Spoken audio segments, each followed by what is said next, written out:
Ramadan dah tiba man, sebulan puasa man, yang bukan biasa-biasa. Yang penting nawaitu kita, sedalam-dalamnya kesabaran kita, menahan lapar dan juga dahaga. Ramadan ini rukun Islam ketiga, zakat dan fitrah pula jangan dilupa. Allah tetap jadi nombor satu, sunnah Rasulullah amalanku, hadis Al-Quran jadi peganganku. Ramadan sudah tiba, Ramadan sudah tiba, Ramadan sudah tiba, Ramadan sudah tiba. Alhamdulillah. Ya, itu dia Plan B, berikan tepukan semua. Wow. Alhamdulillah. Salam sembang sahur buat semua penonton. Dan tentunya ada apa saya tanya? Nampak ramai yang tepuk daripada tadi. Betul. Pertama sekali, tepuk sekali lagi untuk Plan B. Wow, hari ini kita rasa sangat teruja sebenarnya, Dayah, kerana kita bersama dengan pelajar-pelajar sekolah sekolah menengah kebangsaan agama Kuala Lumpur. Ya, betul. Yang mana hari ini pelajar-pelajar yang hadir semua memang cukup bersemangat setelah tadi kita tunaikan tarawih bersama-sama kot. Ya, betul. Luar biasa. Katanya ada tingkatan 2, tingkatan 5. Yang paling penting yang sedang menonton sekarang, terima kasih banyak-banyak kerana sudi bersama kami di Sembang Sahur 2024. Masya Allah, pejam celik-celik. Sebenarnya, tiba-tiba dah Sembang Sahur kembali. Dan paling penting, kita ucapkan juga selamat datang kepada Muaz. Terima kasih. Keluarga terbaru Sembang Sahur. Alhamdulillah, terima kasih kerana diberikan peluang untuk bersama dengan Sembang Sahur. Dan untuk Dayah sendiri kan, ini tahun keberapa Dayah? Saya? Masya Allah, saya rasa mungkin dah tahun ke-5. Alhamdulillah. Tahun ke-5. Jadi saya masih setia. Saya memang setia orangnya.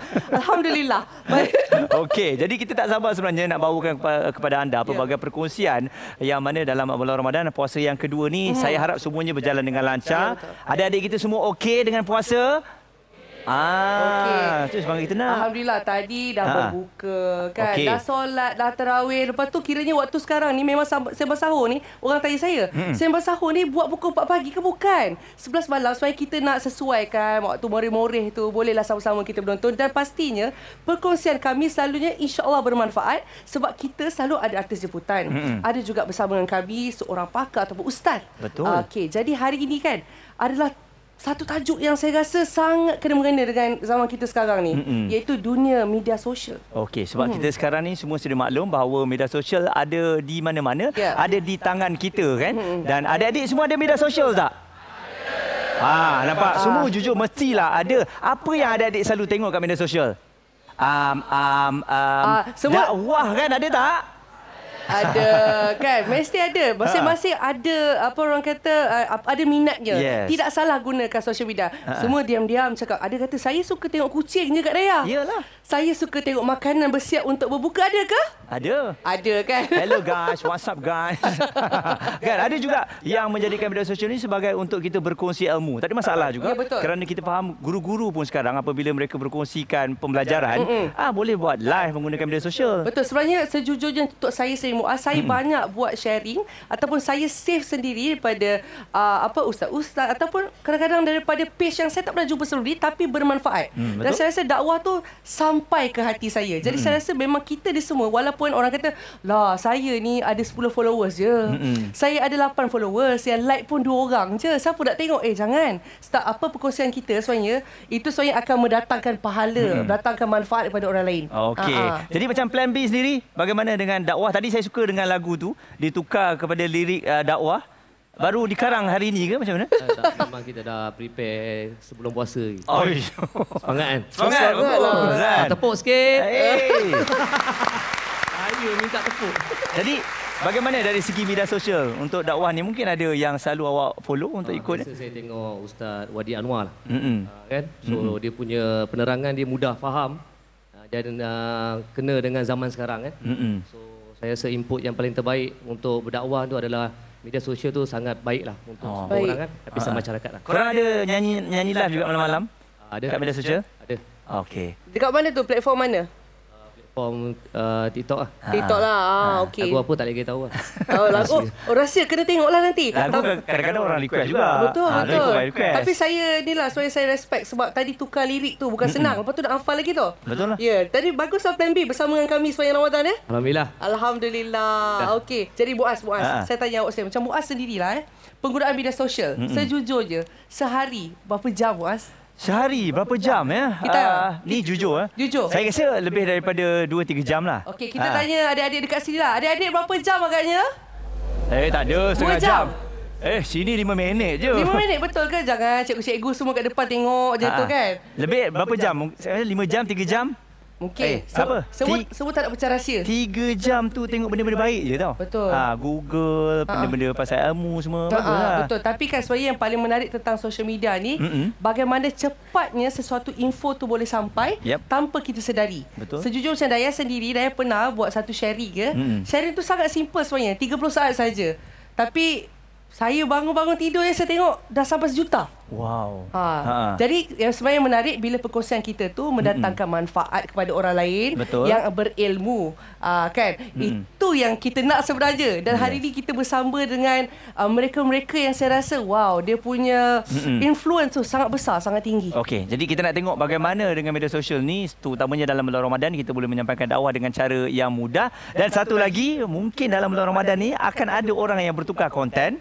Daripada sebelum ni konten dia banyak hiburan, bila Ramadan dia hormati Ramadan, sebulan ni semua konten-konten keagamaan je. Okey. Okey Muaz, saya rasa kita ketik nafas dulu sebentar. Okey. Lepas ni kita akan kembali lagi di dalam Sembang Sahur. Jangan ke mana-mana, terus bersama dengan kami. Semua jom menonton Sembang Sahur. Semua jom menonton Sembang Sahur. Game Ramadan terbaik di TV. Semua jom menonton Sembang Sahur. Semua jom menonton Sembang Sahur. Game Ramadan terbaik di TV3. Alhamdulillah. Assalamualaikum sekali lagi untuk Sembang Sahur 2024 ini. Kita bersama dengan anda yang baru saja pulang dari surau dan juga masjid, nak sahur, nak ambil balik juadah yang ada tu, silakan sambil menonton bersama dengan kami. Banyak perkongsian kita nak bawakan ni, Daya. Betul. Tadi dah janji dah. Sebentar saya dengan Muaz saja.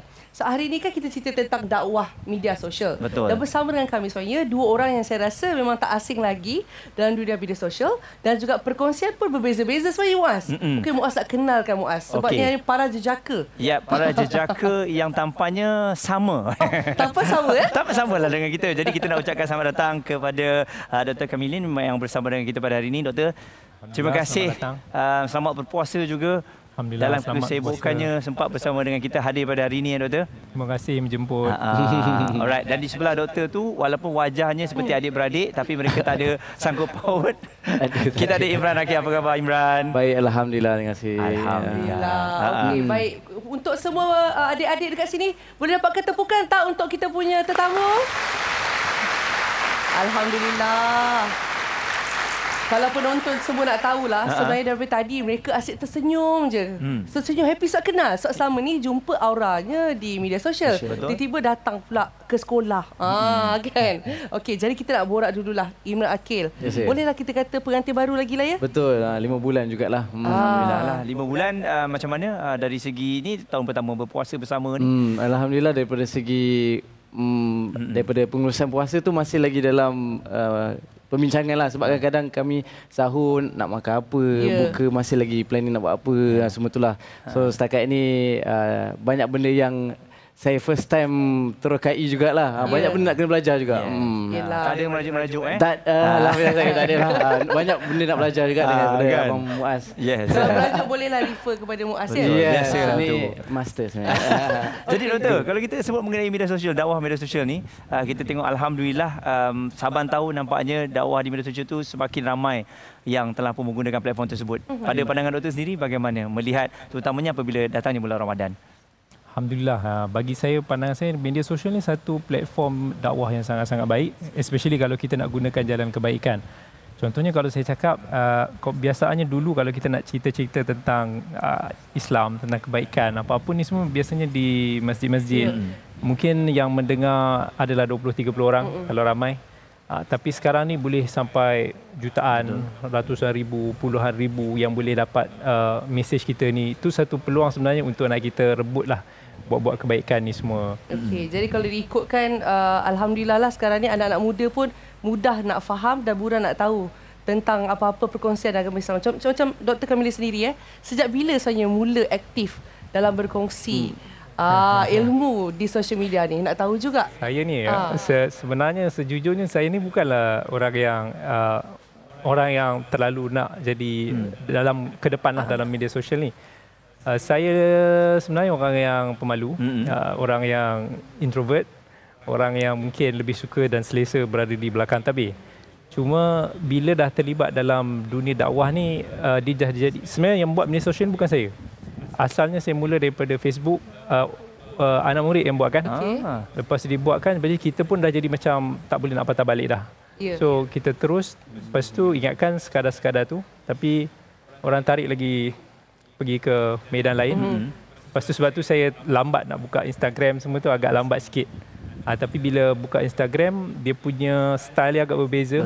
Facebook dia agak berbeza, Instagram, TikTok pun lain. TikTok baru start tahun lepas. Dia punya audience pun agak berbeza, dia punya style pun agak berbeza.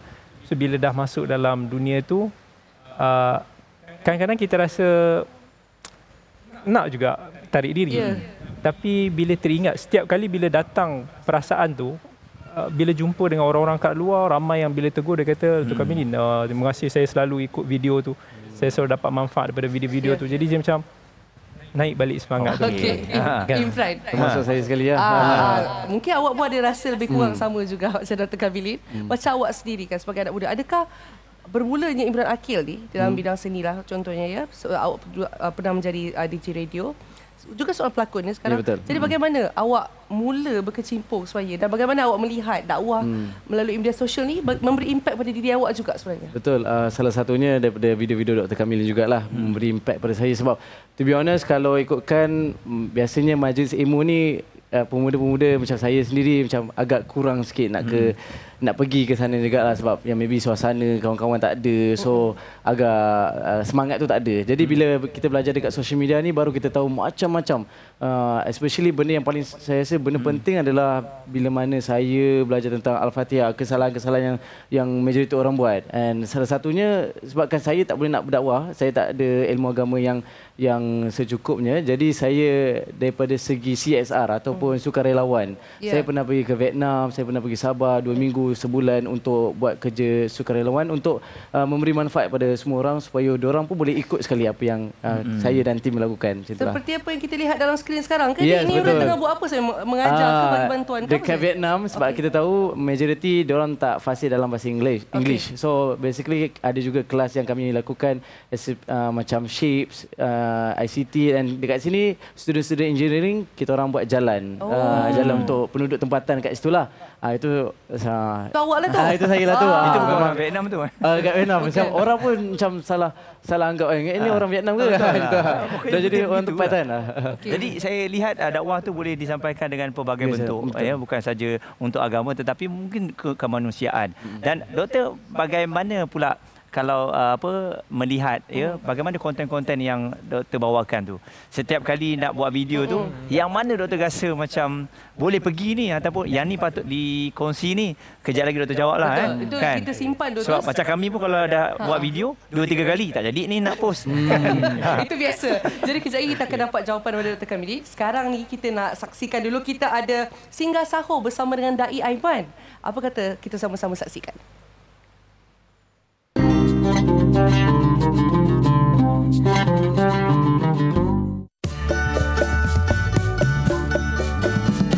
Assalamualaikum, anda bersama saya Dai Aiman. Sekarang ni saya berada di Adab Youth Garage Bangi, yang mana tempat ini diasaskan pada tahun 2013, yang mana mereka menyediakan perkhidmatan untuk komuniti belia yang berada di sini. Jadi kita nak tengok apakah aktiviti yang mereka lakukan di dalam sana. Jom kita masuk dalam.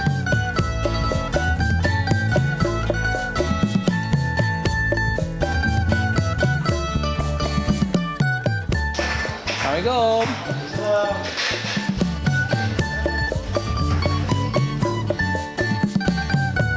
Visi pertubuhan ini ialah untuk menjadi satu platform yang dinamik dalam memupuk satu generasi rangkaian belia yang beradab dan mandiri pada abad ke-21. So, Adab Youth Garage merupakan sebuah badan NGO. Kita dah beroperasi alhamdulillah hampir 10 tahun. So basically kita buat pusat interaksi belia ni adalah untuk kita membantu dari sudut pendidikan lah, terutamanya anak-anak yang balik ke sekolah, dia tak tahu nak ke mana. Jadi kita sediakan sebuah ruang selamat ini supaya bila selesai dia habis di sekolah, dia akan masuk ke center kita dan dia akan bermain ataupun beraktiviti dengan pekerja belia kita di sini. Jadi operasi kita 3 petang sehingga 10 malam. Jadi waktu malam itu kita lebih fokus kepada pendidikan lah, terutama kita bantu dia sudut buat homework, ngaji. Itu antara yang program kita di sini. Apabila kita sediakan ruang selamat ini, maka budak-budak ni akan datang, adik-adik ni akan datang ke center kita dan setiap hari kita akan memberi kata-kata motivasi, semangat untuk dia belajar, teruskan sisi persekolahan. So dari situ dia tidak ketinggalan di peringkat sekolah. Dia akan habiskan SPM dia dan terus mengambil sijil kemahiran ataupun pengajian seterusnya di peringkat tinggi lah. Jadi dari sudut itu dia akan mula berkembang dan mencari kerjaan yang lebih baik. Kalau bulan puasa ni memang seronok. Biasanya kita akan buat projek bubur lambuk. Kita akan masak-masak dengan adik-adik ni dan kita akan buat agihan kepada penduduk-penduduk yang terlibat dekat sini. Dan juga malam kita akan buat tadarus, solat tarawih bersama dan juga berbuka puasa bersama. So memang seronok sangat kalau aktiviti di bulan puasa di Adab Youth Garage ni.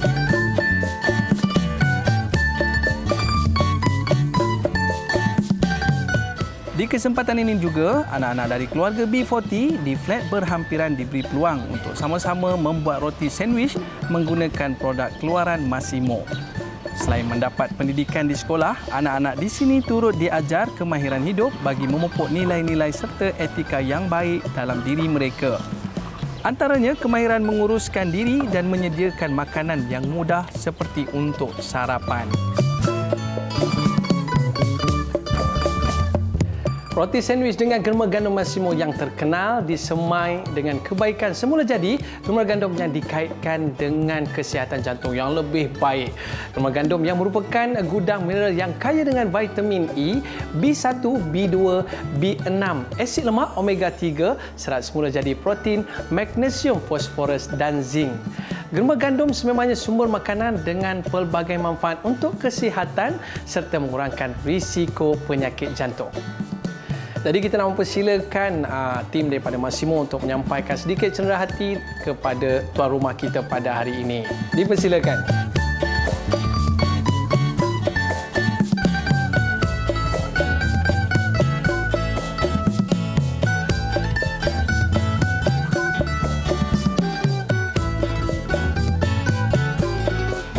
Lebih 30 orang anak-anak yang dijemput terdiri dari mereka yang tinggal di sekitar kawasan pusat ini menerima pak hadiah yang terdiri dari roti buku, kek dan krim roll.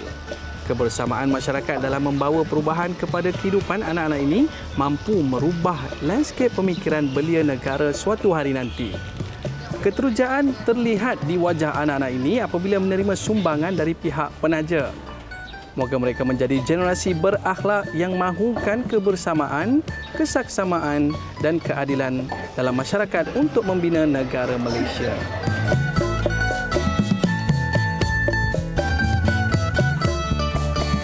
Alhamdulillah selesai program kita pada hari ini. Terima kasih kepada semua yang terlibat.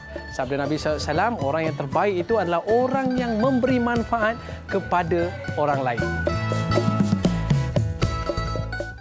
Jadi itu dia perkongsian daripada Dayi Aiman dan sebenarnya sekarang ni saya bersama dengan adik-adik kita yang sangat luar biasa. Di belakang ni sebenarnya ada saya rasa dari segi robotik yang telah pun dibuat sendiri oleh adik-adik yang hebat ini. Jadi bersama dengan kami kita ada yang berbahagia Ustaz Haji Wan Jamaluddin Wan Bidin yang merupakan pengetua Cemerlang SMKA Kuala Lumpur. Jadi apa khabar Ustaz? Alhamdulillah. Jadi kita nak berkongsikan mengenai sekolah ini yang sangat dikenali. Mungkin boleh dikongsikan pencapaian pelajar baik dari segi co-curriculum. Alhamdulillah. Alhamdulillah sekolah SMK Kuala Lumpur ni masih berada di dalam kelompok sekolah cemerlang lah dari segi kurikulum dan co-kurikulumnya. Kemudian Alhamdulillah kurikulum kita pun berada di bawah 2.0 lah. Pencapaian terakhir kita tahun 2022 itu hari kita dapat 1.70. Alhamdulillah. Manakala dari segi co-kurikulum, Alhamdulillah kita sebenarnya ramai anak-anak yang berbakat di Smarkle ini. Jadi sebab tu di sini ada si co-akademiknya dan juga aktiviti seumpama ini. Kalau kita lihat robotik contohnya, kelab robotik kita Alhamdulillah pernah menjuarai di peringkat kebangsaan dalam pertandingan MaxX dan pergi ke China mewakili Malaysia di China. Dan selain daripada robotik ini juga kita ada pasukan anugerah nasyid kita juga di Thailand baru-baru ni pun kita mencapai best voice walaupun dapat tempat kedua kan, tapi best voice kita. Dan acara co-akademik jugalah. Kalau kita nak cerita panjang di sini banyak. Memang dah namanya cemerlang, Ustaz. Alhamdulillah di sini pelajar-pelajarnya pun saya dapat lihat dia punya aura positif itu sentiasa ada. Hebat kalau anda tengok sendiri kan, ini adalah daripada tangan mereka sendiri dan tak mustahil suatu hari nanti mereka ni akan terus berada dalam robotik punya industri di peringkat antarabangsa. Dan bagaimana dari segi untuk cabaran, sebab kita tahu sekarang ni media sosial ni nak tak nak memang anak-anak murid ni kena adalah media sosial, Ustaz, dibenarkan. Jadi bagaimana untuk membentuk sasiap pelajar ni agar tersasar belajar media sosial.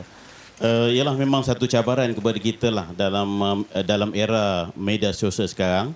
Dalam membina sasiah pelajar kita, Alhamdulillah kita mempunyai gabungan yang cukup baik dari sekolah ni. Kita ada program-program khusus untuk pembangunan pelajar. Contohnya di awal persekolahan kita lancarkan istiqamah 40 hari supaya pelajar-pelajar kita ni menghayati nilai-nilai murni yang perlu mereka laksanakan di sekolah lah. Dan selain itu banyak lagi lah program, contohnya yang penting sekali ialah pembangunan kepimpinan.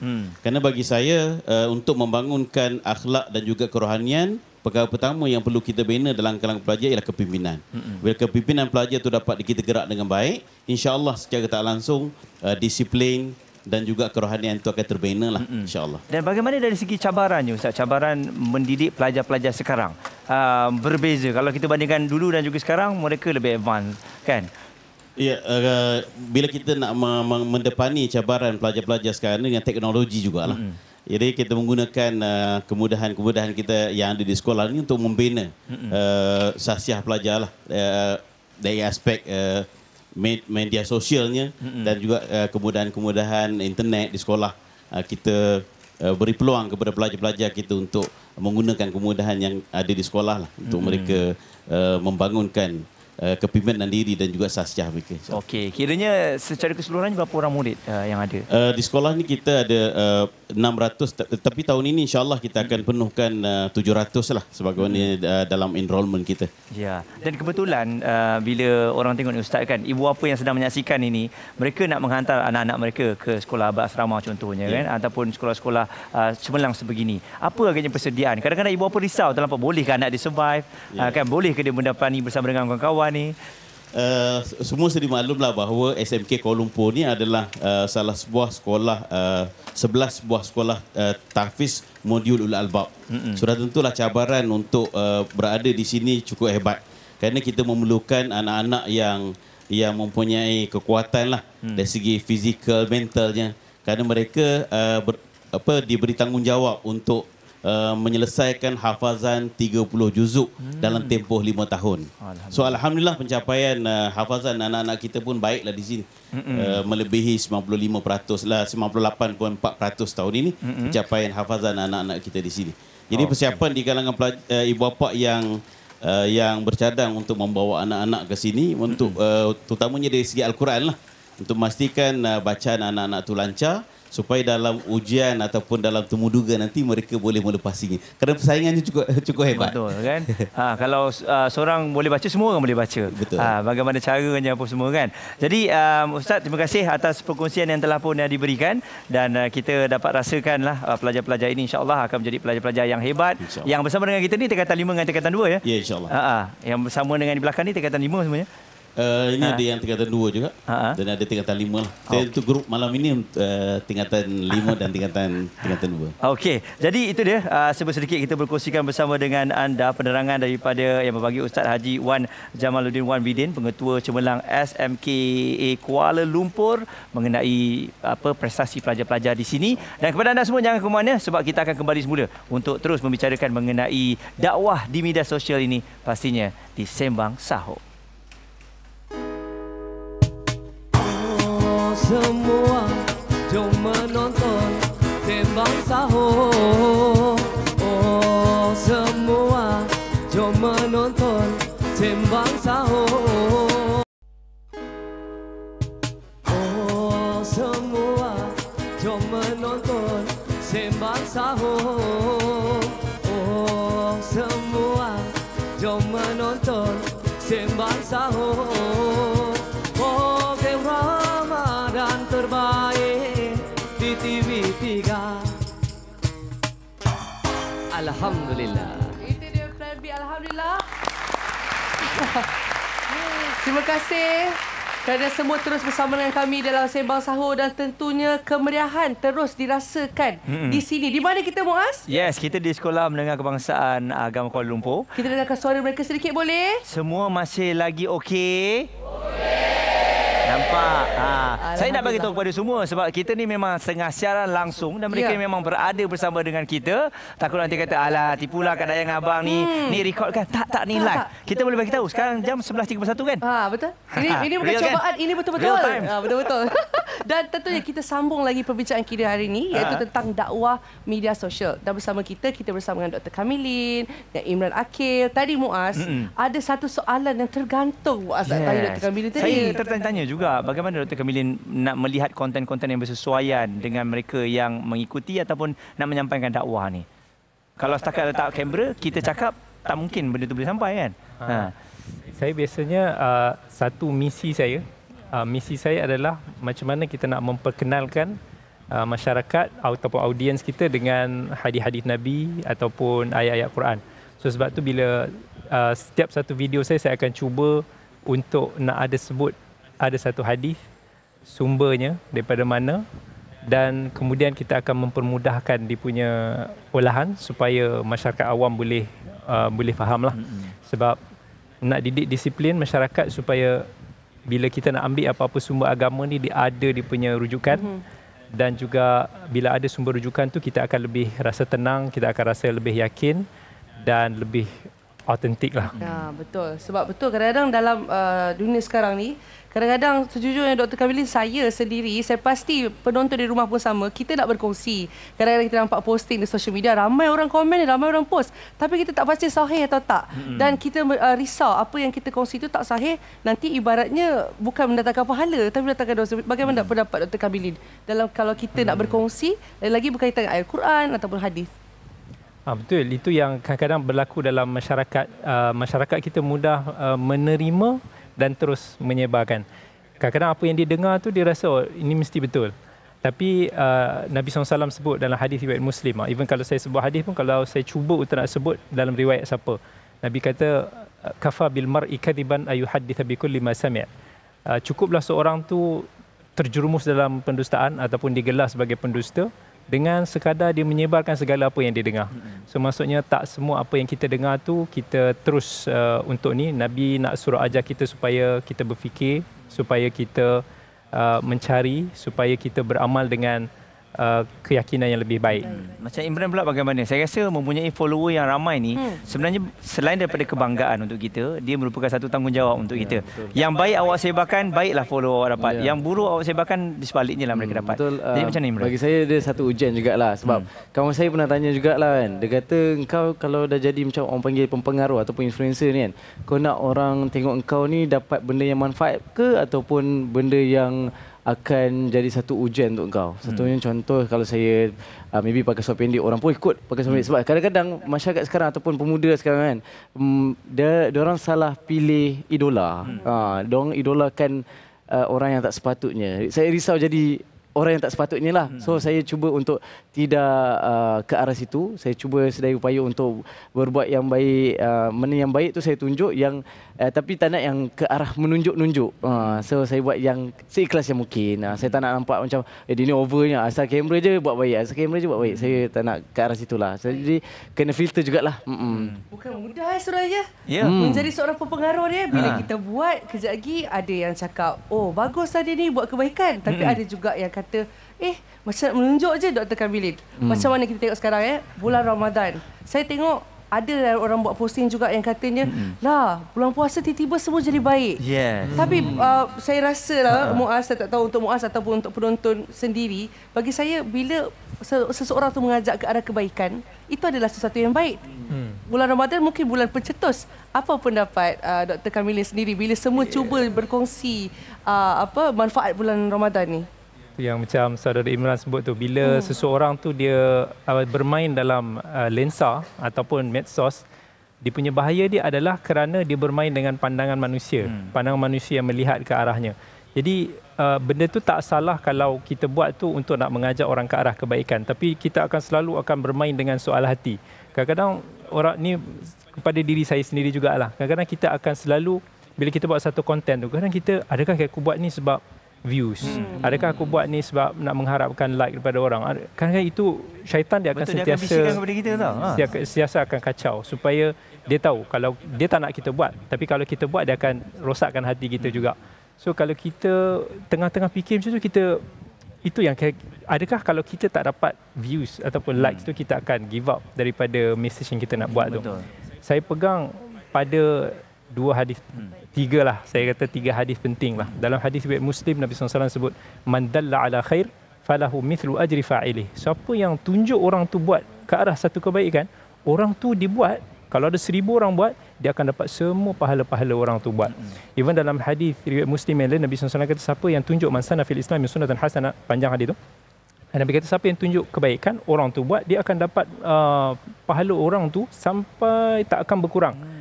Kalau kata saya ajar satu kebaikan, seorang ni dengar, dia sebarkan lagi pada keluarga dia, dia beramal.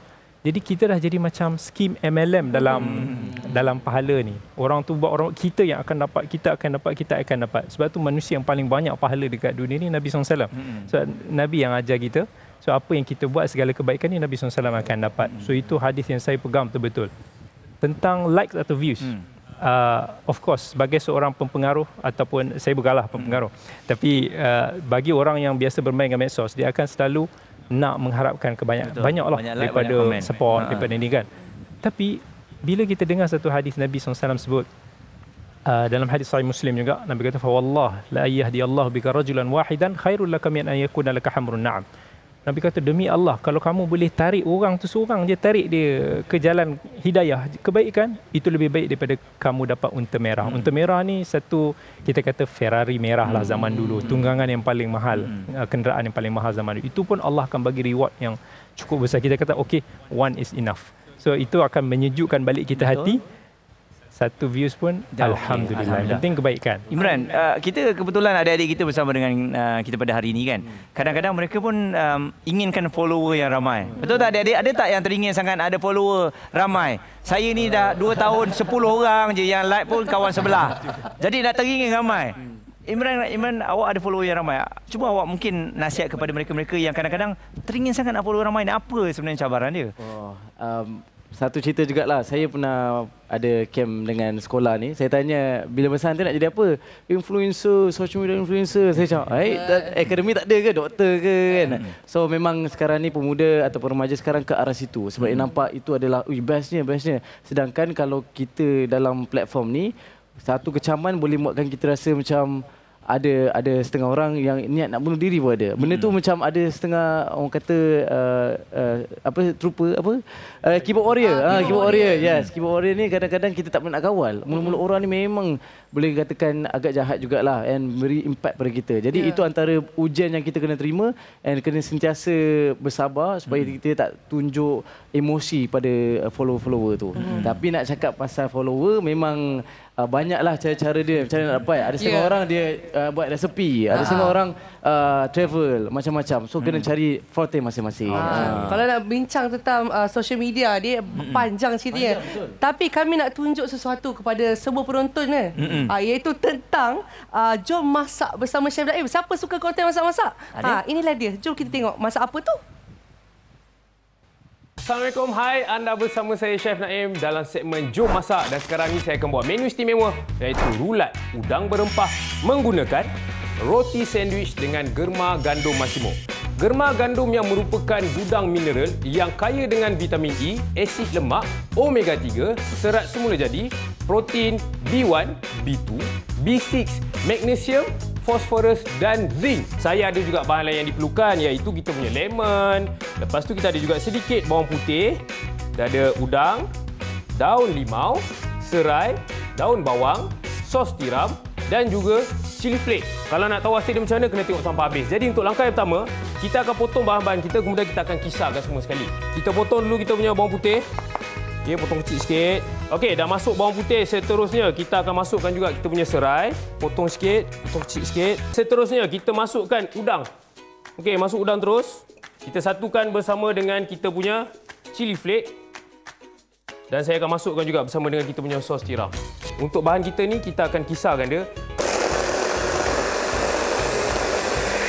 Baik, inilah hasil dia. Nampak? Okey, jadi sekarang ni kita asingkan dia ke tepi. Kita boleh hiriskan daun limau kita dengan daun bawang. Kemudian kita masukkan, kita satukan dekat dalam kita punya blender ni cara mudah. Okey, seterusnya kita masukkan daun bawang. Baik, siap. Dan kita kacaukan lagi. Baik, sekarang ni yang ni inti dia dah siap. Okey, kita tinggal nak parutkan kita punya lemon zest kat dalam ni. Baik, yang ni dah siap, kita asingkan, kita biarkan kat tepi. Seterusnya, sekarang ni masa yang paling penting untuk anda tengok macam mana nak jadikan kita punya rulat ni. Okey, langkah yang pertama, kita akan gunakan kita punya roti Massimo ni. Okey, roti sandwich dengan germa gandum Massimo yang saya akan gunakan. Sebab apa? Germa gandum ni sememangnya sumber makanan yang mempunyai banyak manfaat kesihatan serta membantu mengurangkan risiko penyakit jantung. Okey, sekarang ni kita akan pakai lebih kurang dalam 4 keping roti. Saya akan ambil roti ni. Kebiasaannya kalau rulat ni dia akan nak gulung dengan puff pastry, tapi saya nak tunjuk kepada anda sebenarnya cara lain yang kita boleh buat menggunakan roti daripada Massimo. Okey, kita trim sikit tepi ni.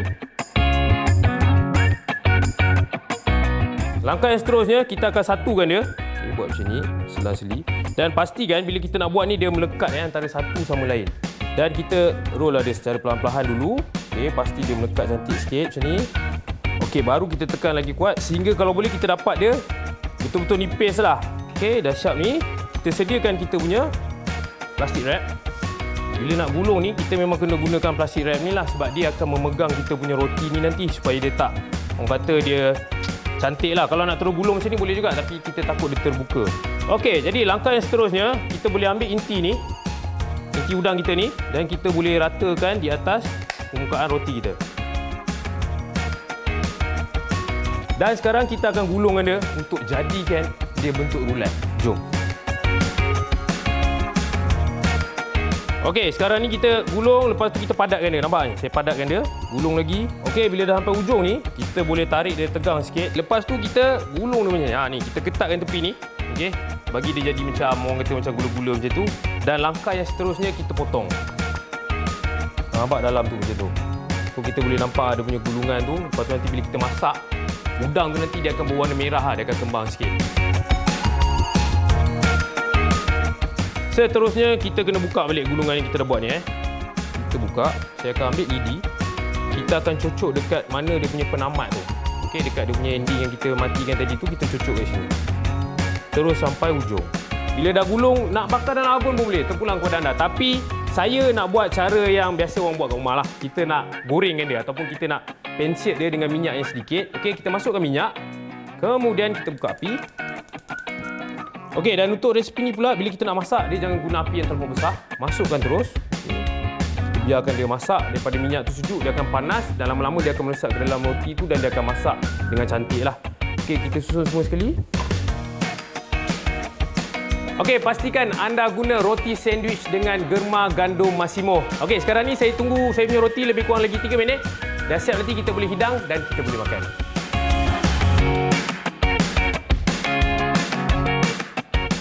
Baik penonton, dah pun siap menu istimewa saya menggunakan roti sandwich dengan germa gandum Massimo. Ini ada rulat udang berempah. Jangan lupa cuba.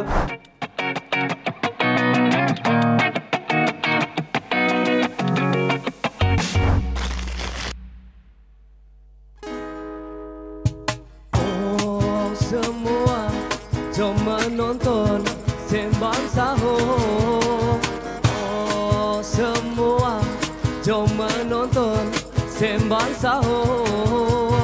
Program Ramadan terbaik di TV3.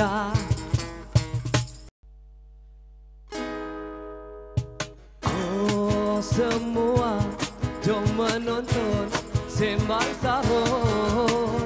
Oh semua, jom menonton Sembang Sahur. Program Ramadan terbaik di TV3.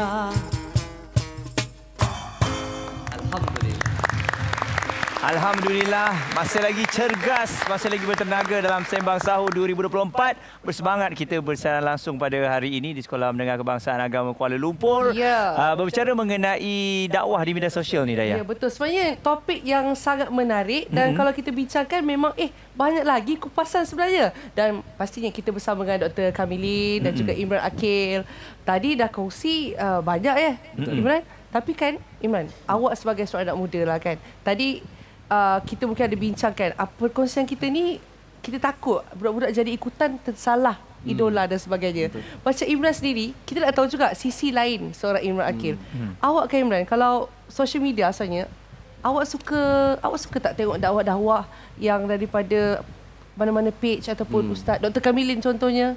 Memang itu antara favourite collection lah. Kalau Tito kan bila save kan ada collection kan. Betul. So yang paling tinggi adalah ceramah. Sebabnya saya belajar sesuatu yang saya tak pernah belajar sebelum ni, especially daripada segi pengurusan masa. Sebab dia bukan setakat daripada jenis agama je. Bukan setakat agama je. Cuma dia ceritakan tentang sejarah-sejarah, hadis-hadis. So benda tu yang buatkan kita macam eye opener. Kita nak belajar, and since saya dah kahwin ni pun saya rasa macam saya ni dah dapat satu, saya nak share dengan isteri saya. So isteri saya mesti cakap, ini bagus kat suami je ni. Dapat point dapat point kan. So macam bagi saya, dia melatih diri saya untuk berdakwah juga. Bila saya jumpa budak-budak dekat masjid, saya tahu Zuhur berapa rakaat, saya cerita-cerita. So bila benda tu saya praktikkan, nanti insyaAllah bila saya dah ada anak nanti, benda tu akan naturally macam berdakwah macam tu lah. Sebab kita dah tahu dah sampai. Dan doktor, bagaimana pula dengan mereka yang sekarang ni kita lihat di media sosial ni, semua orang boleh jadi famous. So saya tak dapat nafikan bila kita berkongsi mengenai agama, orang suka nak dengar. Tapi kadang-kadang kita takut kita ni salah pilih orang. Sebab follower-follower yang ramai ni tak semestinya mereka ni memang betul-betul boleh berkongsikan mengenai ilmu agama. Sebab kalau kita tengok pada latar belakang mereka pun tak seperti doktor contohnya betul-betul belajar di luar negara. Ada yang belajar memang belajar by Google, tapi sebab dia tahu cara bercakap di media sosial itu macam mana, jadi dia mempunyai follower yang ramai. Pandangan doktor, bahaya tak individu sebegini? Saya pun sebenarnya tak adalah apa-apa pun. Saya bukanlah orang yang layak pun sebenarnya nak berbicara. Tapi saya ada satu mindset yang mana saya belajar sendiri daripada guru saya dulu. Always galakkan audience kita ataupun anak-anak kita ni question. Supaya di mereka ni kritis, mereka ni belajar, mereka ni faham dalam erti kata mereka faham. Bukan hanya ikut semata-mata tanpa ada keyakinan. Sebab saya dulu masa saya belajar dulu, salah seorang lecturer tu dia kata, kalau kamu boleh jawab dalam exam ni lain daripada apa yang aku ajar, tapi aku boleh provekan yang aku ni salah, aku bagi 100 terus. Maksudnya dia tunjukkan bahawa sebab dia sendiri nak belajar sesuatu. Jadi saya sendiri personally saya suka kalau ada orang question, ada orang petikai ke. So itu boleh jadi satu medan muhasabah balik. Kita pun betul ke apa yang aku sampai ni betul? Kita check balik. Tak mau ada satu mindset yang macam apa yang kita cakap ni semua kena ikut. Saya suka orang tak ikut pun tak apa. Sebab manusia ni kadang-kadang dia boleh berbeza cara fikir, cara pandang. Dan tapi saya suka sebab orang akan bergerak untuk jadi aktif lah dalam nak memahami agama. Betul. Sebenarnya boleh saya katakan membuka ruang kotak dan minda kita untuk terus rasa nak tahu apakah kebenarannya daripada kita duduk diam sahaja dan terus tak tahu. Lagi baik kita terus macam yang Dr. Kamilin cakap lah, tertanya-tanya dan juga challenge diri kita sebenarnya kan. Dan saya sebenarnya rasakan Muaz, banyak yang kita pelajari daripada Dr. Kamilin, daripada Imran sendiri. Betul. Kan. Macam Muaz sendirilah. Saya nak tanya Muaz Silakan. Silakan Muaz. Silakan. Okey, Muaz, saya nak minta awak bagi satu pesanan sikit dekat orang yang suka main media sosial ni. Okey. Tapi nak berdakwah juga dalam masa yang sama. Macam mana Muaz? Bagi saya tak ada masalah jugalah. Sebab mereka ni mencuba untuk menjadi sesuatu yang lebih baik. Cuma kena ada ilmu yang betul dan juga guru yang betul lah kan. Kadang-kadang ada daripada kita ni tak suka dengar belajar daripada orang lain. Apa yang kita rasa betul tu tak semestinya betul untuk semua orang. Itu kan? dia. Pelajaran daripada Muaz ya. Bukan Dr. Kamilin saja, bukan Imran Akil saja, saya belajar daripada Muaz juga. Ya, dengan Dayah pun sama juga. Dayah banyak berkongsikan benda-benda positif di media sosialnya. Jadi Dr. Kamilin terima kasih, Imran terima kasih bersama dengan kita pada hari ini. InsyaAllah semoga perkongsian kita hari ini menjadi asbab untuk bulan Ramadan ini anda memulakan banyak perkongsian-perkongsian yang baik di media sosial. Betul. Dan cakap tentang tajuk esok sesuai juga kesinambungan dengan tajuk kita hari ini. Hari ini cerita tentang dakwah media sosial. Esok cerita tentang penghijrahan, sikap dan karakter. Sebab apa yang kita baca, apa yang kita tengok, apa yang kita dengar, itu semua yang akan membentuk siapakah diri kita. Jadi malam ni saya rasa Alhamdulillah, saya nak kongsi lebih banyak perkara bermanfaat kat media sosial. Terima kasih Dr. Kamilin. Terima kasih Imran Akil. Okey, adik-adik semua okey ke tu? Alhamdulillah. Okey, jadi semoga adik-adik terus menjadi insan yang hebat dan juga berkongsikan benda-benda yang baik pada hari inilah. Boleh kan? Tadi banyak ilmu-ilmu yang dapat tu kita masukkan mungkin dalam kehidupan kita seharian nantilah. Dan semoga follower adik-adik semua akan bertambah. Dari 10 jadi 11. Baik, plan B rasanya dah ready dengan kita ni. Okey, plan B. Plan B nak bagi lagu penutup ya. Jadi terima kasih sekali lagi kepada semua. Assalamualaikum. Plan B, let's go.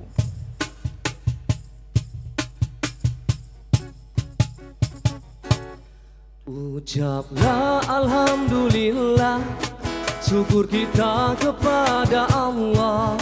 Ucaplah Alhamdulillah, syukur kita kepada Allah.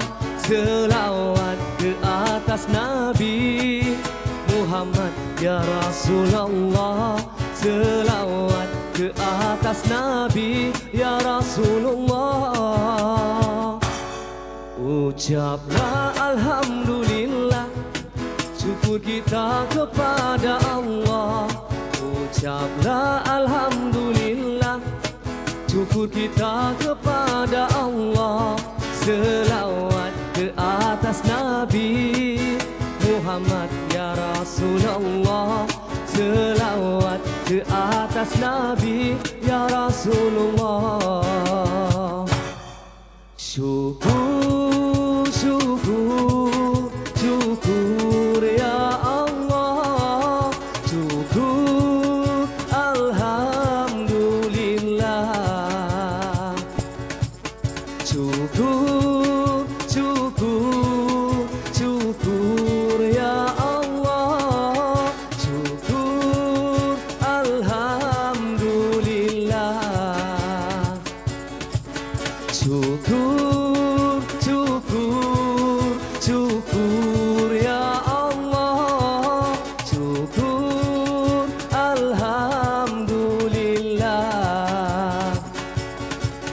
Syukur, syukur, syukur